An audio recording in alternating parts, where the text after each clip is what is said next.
This feels a bit like the Oscars, although I guess I knew the result beforehand. Maybe they do too. Anyway, first of all, I'd like to say how delighted Alison would have been to receive the Charles Maher Award. She was a great admirer and supporter of Living Streets and greatly appreciated the wonderful support the charity gave and continues to give to the Causey project. Alison was one of those people who didn't think a cause was worth pursuing unless it deserved her wholehearted attention. And she always went the final mile, if you'll excuse the pun, to achieve success in any undertaking in which she was involved. Often this would take the form of relatively minor, although always worthy causes.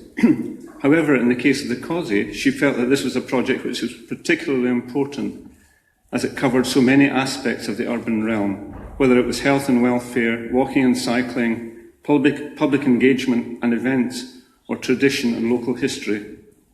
At this point, I'd like to give a special mention to the committee of the Causey Development Trust, and in particular Alison's colleagues Isabel Leckie and David Wood and others who have worked so hard for the Causey project. I have one particular vignette regarding walking.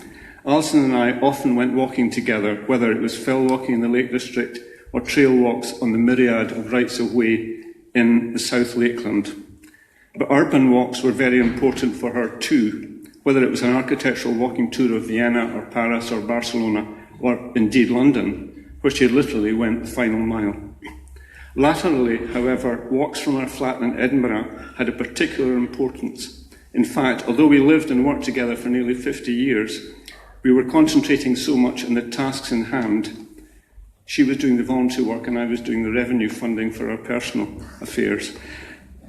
We often didn't take the time to talk to each other. In fact, it was very difficult to get Alison to have a meeting about anything when she was working.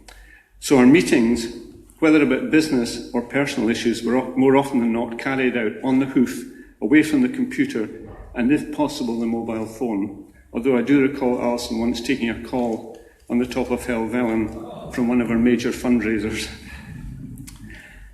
So, I would like to think her personal example also has a fitting connection to the award which she's been presented with today. So if you want to have a meeting, go for a walk. Thank you very much.